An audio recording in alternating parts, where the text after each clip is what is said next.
La revue de presse française, et c'est Natacha Vesnitch qui a lu pour nous les journaux ce matin. Bonjour Natacha. Bonjour Vincent. Et on commence par une information exclusive du journal Les Échos. L'armée va perdre 20 000 postes.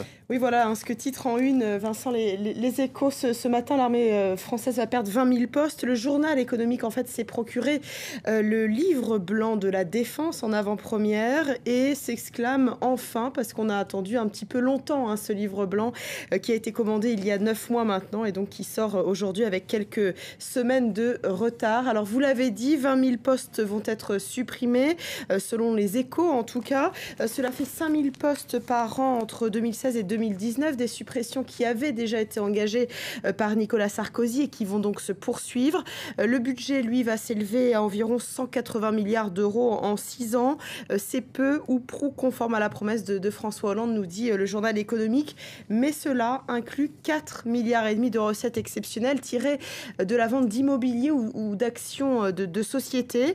Encore faut-il que ces ventes arrivent au bon moment, nous dit les Échos, parce que la loi de programmation, elle va être présentée cet été devant le Parlement. En clair, nous dit les Échos, il faut que le fruit de la vente des bijoux de famille tombe en temps et en heure, et la France pourra bien sûr espérer sauver les meubles. L'armée française va perdre 20 000 postes. C'est donc l'information exclusive des Échos ce matin. Alors, autre sujet qu'on retrouve dans plusieurs journaux français ce matin, c'est les propos, ce sont ces propos anti-Merkel tenus par le Parti Socialiste, par le PS, et la polémique qui continue. Oui, alors ça a duré tout le week-end, et Libération a décidé de faire sa une ce matin là-dessus. Le PS dérape, titre le journal en une ce matin. Alors, je vous rappelle d'où c'est parti. Vendredi, le Parti Socialiste a publié un texte dans lequel il dénonçait l'intransigeance égoïste d'Angela Merkel. L'argumentaire était en fait une virulente charge contre la politique d'austérité que menait l'Allemagne depuis plusieurs années maintenant. Le PS dérape, donc dit Libération. Le Figaro, lui aussi, revient sur cette affaire, sa une. Oui, France-Allemagne, le grand froid, titre le Figaro ce matin en une.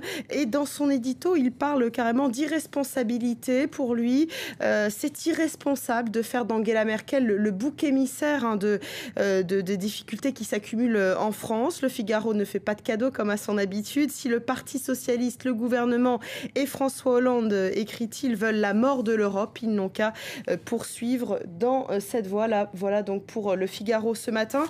L'Humanité revient aussi sur cette polémique.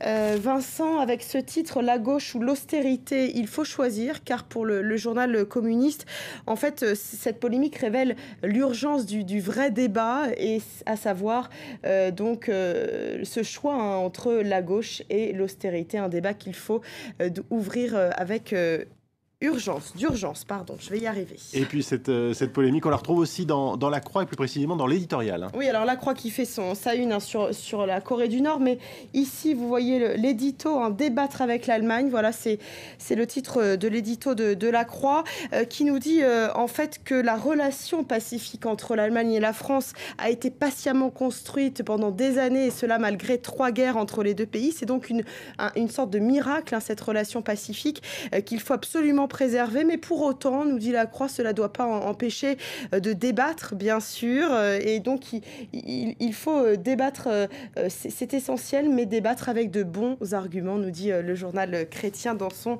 édito. Je termine rapidement avec aujourd'hui en France, Le Parisien, pas de débat, France-Allemagne en une, c'est une une sur les radars que nous propose Le Parisien. Oui, certains radars sont des pièges, voilà, ces radars piégeux, vous savez, qui ne sont pas là pour la sécurité, mais plutôt pour faire entrer des sous dans le tiroir caisse, Vincent. Ils sont donc à la une de aujourd'hui, aujourd'hui en France. France. C'est un sujet qui fait toujours recette.